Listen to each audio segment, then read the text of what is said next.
तो दोस्तों नमस्कार, मैं हूं अनिल और रेसलिंग सुपर धमाल में आपका स्वागत है। तो दोस्तों WWE समरस्लैम 2025 का सफल समापन हो चुका है। क्या ऐतिहासिक ये इवेंट रहा।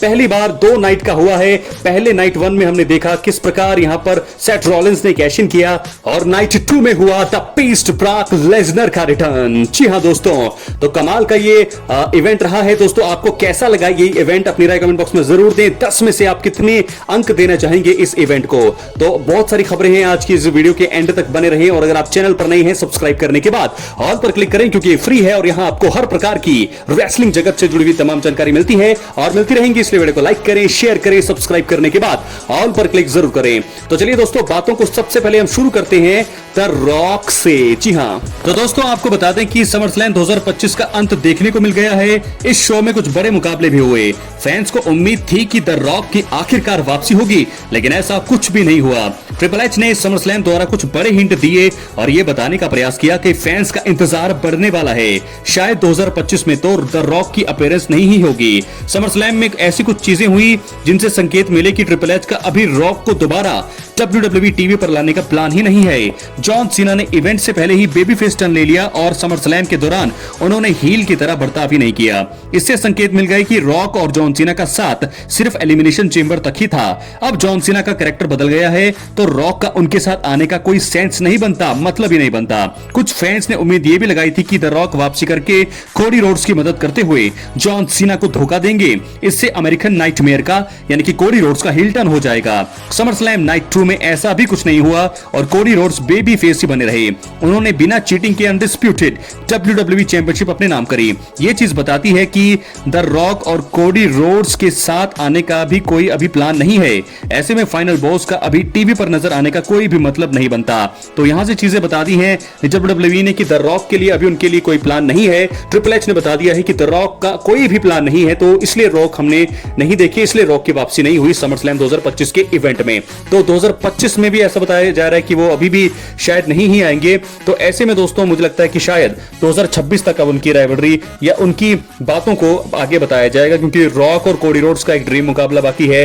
रॉक रोमन रेंस का सबसे बड़ा ड्रीम मुकाबला अभी होना बाकी है। तो अभी तो फिलहाल द रॉक इसलिए नहीं आए क्योंकि कोई सेंस बनता नहीं है। तो चलिए दोस्तों, बात अब हम करेंगे ब्रॉक लेसनर की। जी हां, तो दोस्तों ब्रॉक लेसनर की बातों को शुरू करने से पहले हम अगर बात करें जॉन सीना और कोडी रोड्स के मैच की, तो एक बहुत ही बेहतरीन मुकाबला ये रहा। जॉन सीना कोडी रोड्स का मेन इवेंट था और कमाल का ये मुकाबला रहा समरस्लैम के नाइट 2 का। जॉन सीना कोडी रोड्स दोनों ने ही बिना किसी चीटिंग के जरिए ये मुकाबला लड़ा है और तकरीबन आधे घंटे से ज्यादा ये मुकाबला चला। सब ने अप्रिशिएट किया। जॉन सीना और कोडी रोड्स ने खतरनाक मूव लगाए। बहुत सारे क्रॉस रोड्स यहां पर कोडी रोड्स ने लगाए, लेकिन जॉन सीना ने फिर भी हार नहीं मानी। जॉन सीना ने काफी ज्यादा एटीट्यूड एडजस्टमेंट दिए, तब भी कोडी रोड्स ने हार नहीं मानी। और आखिरकार जब कोडी रोड्स को आखिर में यह लगा कि जॉन सीना ने अब तक कोई धोखा उनको नहीं दिया है, तो ऐसे में उनको यह लगा कि वो बेबी फेस ही है, अच्छा बर्ताव कर रहे हैं जैसे कि सालों तक उन्होंने किया है। तो ऐसे में उन्होंने सल्यूट किया और पिन किया उसके बाद और जॉन सीना को हरा दिया। तो बहुत ही बड़ा ये मुकाबला, बहुत ही अच्छा पल कोडी रोड्स और जॉन सीना के लिए। लेकिन उसके बाद क्या हुआ, आइए बात कर लेते हैं ब्रॉक लेसनर की। तो दोस्तों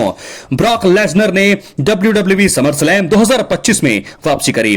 उन्होंने शो के आखिर में जॉन सीना पर F5 लगाया। फैंस ये देखकर एकदम हैरान थे। ब्रॉक लेसनर ने अपने लुक में भी थोड़ा बदलाव किया है। ब्रॉक लेसनर के इस खतरनाक रिटर्न के पीछे कुछ कारण हो सकते हैं। आइए 3 कारणों के बारे में बात करेंगे क्यों Brock Lesnar the beast SummerSlam में उन्होंने खतरनाक अंदाज में वापसी करी। तो पहला कारण, ब्रॉक लेसनर को फैंस 2 साल से मिस कर रहे थे। यह है पहला कारण नंबर 1। जी हां दोस्तों, ब्रॉक लेसनर ने WWE में अपना आखिरी मुकाबला 2 साल पहले समरस्लैम में ही लड़ा था। उन्होंने कोडी रोड्स का सामना किया था 2023 के मेन इवेंट में। यह मुकाबला रेसलिंग के हिसाब से काफी अच्छा रहा, लेकिन ब्रॉक लेसनर को हार मिली। इसके बाद ब्रॉक नजर नहीं आए और वो ब्रेक पर चले गए। बाद में उन पर एक केस में गंभीर आरोप लगे और उन्हें एक्शन से मजबूरन दूर होना पड़ा। हालांकि ब्रॉक को एक्शन से दूर हुए समय भी हो गया था और फैंस उन्हें मिस कर रहे थे। लगातार ट्रिपल एच ने द बेस्ट ब्रॉक लेसनर की वापसी की मांग की जा रही थी और आखिर सभी की इच्छा ट्रिपल एच ने पूरी कर दी। तो नंबर एक कारण यह था कि फैंस उन्हें मिस कर रहे थे, तो ऐसे में ब्रॉक लेसनर का आना तो बनता था। बात करेंगे दूसरे कारण का, जनरल ग्रांट केस में ब्रॉक लेसनर को मिल गई होगी क्लीन चिट, यह हो सकता है दूसरा कारण। दोस्तों आपको बता दें कि जनरल ग्रांट केस के बाद विंस मैकमैन का नाम काफी खराब हुआ और वो डब्ल्यूडब्ल्यूई में अपनी पोजीशन गवा बैठे। ब्रॉक लेसनर का नाम भी इसमें था और इसी वजह से वो विवादों में आए। कुछ समय पहले डैनियल कॉर्मियर ने भी बताया था कि ब्रॉक टीकेओ में से अब बैन है। रिपोर्ट में कहा गया था कि अगर वकील अनुमति देते हैं तो ब्रॉक लेसनर वापसी कर पाएंगे। टीकेओ और वकीलों ने संभावित तौर पर ब्रॉक लेसनर को क्लीन चिट दे दी होगी और इसी वजह से उनकी वापसी संभव हो पाई। ब्रॉक लेसनर ने अभी वापसी की है और जल्द पूरा मामला भी सामने आना अभी बाकी है। और यह तो था दूसरा कारण। बात करेंगे तीसरे और आखिरी कारण की, जॉन सीना के साथ मैच के लिए। जी हां दोस्तों, जॉन सीना अपने करियर के आखिरी कुछ महीनों में है। ट्रिपल एच ने हाल ही में बताया कि जॉन सीना अपनी कहानी खुद लिख रहे हैं। इसी वजह से सीना ने R Truth, Cody Rhodes, Randy Orton और सीएम पंक जैसे करीबी लोगों के खिलाफ मैच लड़ा है। ब्रॉक लेसनर और जॉन सीना के बीच बड़ा इतिहास है, वो एक दूसरे के कट्टर दुश्मन हैं। जॉन सीना ने ही संभावित तौर पर टीकेओ और ट्रिपल एच से ब्रॉक लेसनर के खिलाफ रिटायरमेंट टूर पर मैच की मांग की होगी और इसी वजह से ब्रॉक लेसनर ने वापसी की है और बवाल मचाया है।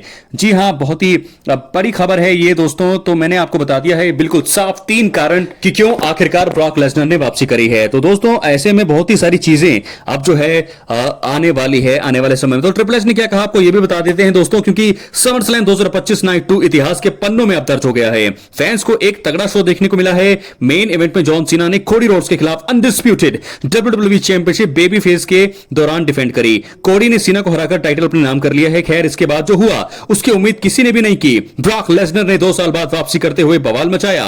उन्होंने जॉन सीना को F5 देकर धराशायी किया। डब्ल्यूडब्ल्यूई ने एक बहुत ही बड़ा सरप्राइज इस बार फैंस को दिया है। लेसनर की वापसी पर अब ट्रिपल एच का बयान सामने आया है। द गेम ट्रिपल एच ने बता दिया है कि आखिरकार किसके कहने पर ब्रॉक लेसनर की वापसी कराई गई है। दोस्तों समरस्लैम 2023 में कोडी रोड्स के खिलाफ ब्रॉक लेसनर हारे, तब से डब्ल्यूडब्ल्यूई प्रोग्रामिंग से वो दूर हैं। पिछले साल की शुरुआत में लेसनर का जनरल ग्रांट केस में नाम आया, इसके बाद उनकी वापसी और भी ज्यादा मुश्किल हो गई। ऐसा लगता है कि अब मामला ठीक हो चुका है। इसी कारण से ही ब्रॉक लेसनर को रिंग में आने के लिए हरी झंडी मिली है। समरस्लैम 2025 के बाद पोस्ट शो में ट्रिपल एच ने ब्रॉक लेसनर की वापसी पर कहा, मेरी प्रतिक्रिया वैसी ही थी जैसे मैंने सोची थी। अगर इस जगह छत होती तो वो नीचे हो जाती। तब बीस्ट के यहां आने पर माहौल बदल जाता है।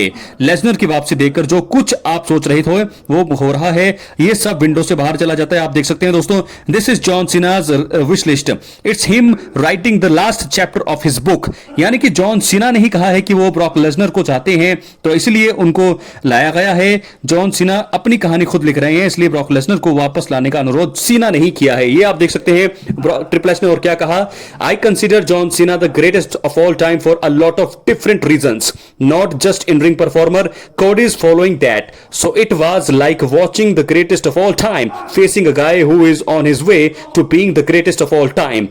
बहुत ही अच्छी बात यहां पर कह दी है ट्रिपल एच ने जॉन सीना के बारे में। तो मुझे ऐसा लगता है दोस्तों बिल्कुल जॉन सीना ही चाहते हैं, इसलिए जो है ब्रॉक लेसनर को मिली हरी झंडी। John Cena versus Brock Lesnar ये तो कंफर्म हो चुका है और ऐसे में आने वाले समय में मुझे लगता है क्लैश इन पेरिस में ही ये एक तगड़ा मुकाबला हमें देखने को मिलने वाला है। अभी ये भी देखना होगा कि इसके बाद जॉन सीना के विश लिस्ट में और क्या क्या है। The dynamic in the room changes when the pest is here. जी हां, ये भी कहा है ट्रिपल एच ने। जी हां, बहुत सारी चीजें। और आखिर में दोस्तों हम बात करने वाले हैं हमारे OTC original tribal chief Roman Reigns के बारे में। उनके बारे में दोस्तों बहुत ही बड़ी अपडेट है। आप यहां तक बने रहे, बहुत बहुत शुक्रिया उस चीज के लिए। तो चलिए बात करते हैं अब हम अपनी आखिरी स्टोरी का। तो बता दें कि समरस्लैम 2025 खत्म हो चुका है। तगड़े मुकाबले और सरप्राइज फैंस को देखने को मिले। नाइट 1 में रोमन रेंस भी एक्शन में दिखाई दिए। उन्होंने जे उसो के साथ मिलकर ब्रॉन्सन रीड ब्रॉन ब्रेकर को हराया। तगड़े मुकाबले में आखिर में रोमन रेंस और जे उसो ने जीत दर्ज की। आप सभी जानते हैं कि रोमन रेंस की दुश्मनी इस समय सेथ रॉलिंस से है।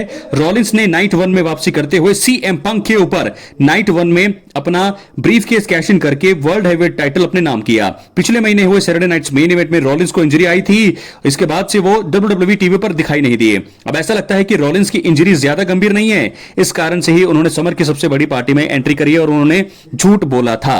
तो अब नॉट सैम रेसलिंग पॉडकास्ट पर सैम रॉबर्ट्स ने रोमन रेंस के अगले कदम को लेकर कहा, मुझे लगता है कि रोमन रेंस और सेथ रॉलिंस वो दोनों एक दूसरे के सामने आने वाले हैं, यानी कि रोमन रेंस अब सेथ रॉलिंस के खिलाफ जाएंगे। यही एक ओरिजिनल प्लान था। रोमन ने जे उसो के साथ मिलकर ब्रॉन्सन रीड और ब्रॉन ब्रेकर को तो हरा दिया है। रोमन और सेथ रॉलिंस के बीच मुकाबला होना अब तय है। अब सेथ रॉलिंस के पास वर्ल्ड हेवीवेट चैंपियनशिप भी है, तो यह भी दांव पर लगेगी। मुझे लगता है कि रोमन रेंस यही टाइटल हासिल करना चाहेंगे। जी हां दोस्तों, बहुत ही बड़ी बात कह दी है यहां पर सैम रॉबर्ट्स ने। एनालिस्ट है WWE के बहुत ही बड़े, तो जैसा वो बोलते हैं वैसा होता भी है। और क्योंकि आपको रेसलमेनिया 41 की अगर याद नहीं है तो आपको थोड़ा सा बता दें कि रेसलमेनिया 41 में कुछ महीने पहले ही रोमन, पंक और रॉलिंस के बीच मुकाबला हुआ था। वहां पर पॉल हेमन ने रेंस और पंक को धोखा देकर रॉलिंस से हाथ मिलाया। हेमन की वजह से ही रॉलिंस की जीत हुई और उसके बाद रॉ के एपिसोड में भी रॉलिंस ने ब्रेकर के साथ मिलकर रेंस की हालत खराब की थी। तो ऐसे में दोस्तों ये है रोमन रेंस का अगला कदम। सैम रॉबर्ट्स ने कहा है रोमन रेंस जाएंगे, चैलेंज करेंगे सेथ रॉलिंस को वर्ल्ड हेवीवेट चैंपियनशिप के लिए, और ये मुकाबला हमें आगे देखने को मिलने वाला है। क्या है आपकी राय? अपने कमेंट बॉक्स में जरूर दें। मिलते हैं अगली वीडियो में, तब तक के लिए दोस्तों बहुत बहुत धन्यवाद।